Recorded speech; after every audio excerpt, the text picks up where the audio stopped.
Dans la région de Tillabéri, sur la rive gauche du fleuve, dans le cadre de l'opération Almahou, une opération temporaire dénommée Anzunka a été menée dans la localité de Karaïgoussou. Des unités dédiées à cette opération temporaire ont mené une action décisive le vendredi 20 décembre 2024 aux environs de 14 heures.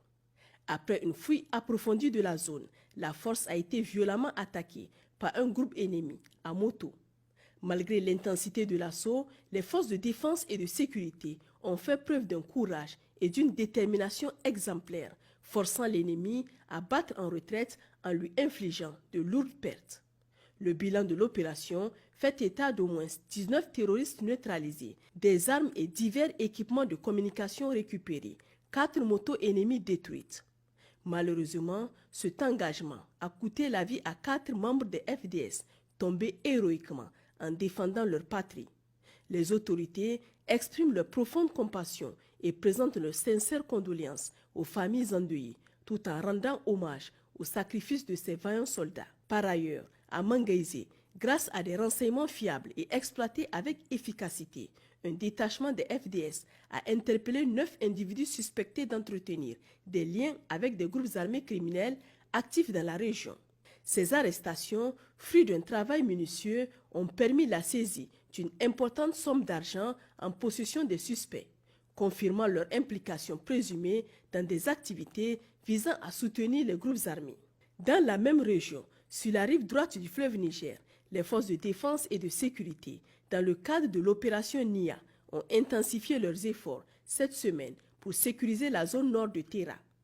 Au cours d'un raid mené dans le secteur de Lemdou, les FDS ont neutralisé 7 criminels et capturé 2 autres. Cette opération a permis la découverte de près de 200 sacs de vivres stockés par le groupe criminel, ainsi que la saisie et la destruction d'un important arsenal.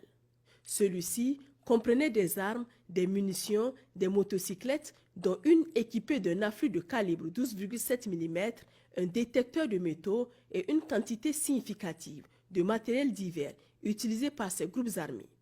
Dans le secteur d'Amarsingé, une opération de bouclage et de fouille a conduit à la saisie d'équipements logistiques utilisés par les groupes criminels, incluant 3 porte-chargeurs pour AK-47, un appareil portatif, 6 batteries et divers composants destinés à la fabrication d'engins explosifs improvisés. Dans les secteurs de Dolbel, les récentes opérations ont démontré l'efficacité des actions de terrain dans la lutte contre les activités criminelles. À Dolbel, les forces de défense et de sécurité ont mené une opération qui a conduit à l'appréhension de 5 suspects. Lors de l'intervention, un individu a été neutralisé alors qu'il tentait de s'échapper, tandis que les 4 autres ont été interpellés pour interrogatoire. Une fouille approfondie a permis de découvrir plus de 500 bottes de mille collectées illégalement sous forme de rançon par des criminels et entreposées dans une école. Par ailleurs, dans le secteur de Tamou, une dénonciation anonyme a permis l'arrestation de 2 individus affiliés à des groupes armés criminels opérant dans le parc W. Ces derniers servant d'agents de renseignement aux groupes criminels évoluant dans la zone. Dans la région de Difa, située à l'est du pays, la situation sécuritaire demeure relativement calme. Cependant, les forces de défense et de sécurité restent pleinement engagées dans leurs efforts pour consolider cette stabilité et prévenir toute menace potentielle. À travers des patrouilles de présence dissuasive, elles maintiennent une vigilance accrue dans l'ensemble de la région. Ces stratégies proactives visent à rassurer les populations locales tout en déstabilisant les réseaux criminels et terroristes.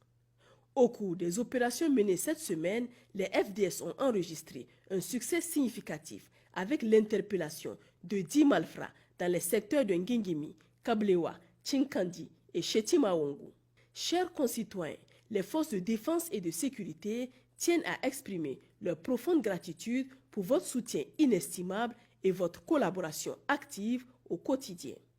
Grâce à vos milliers d'appels sur les lignes vertes fournissant des renseignements crédibles et des encouragements par moment, vous exprimez la confiance que le peuple nigérien accorde à ses forces de sécurité.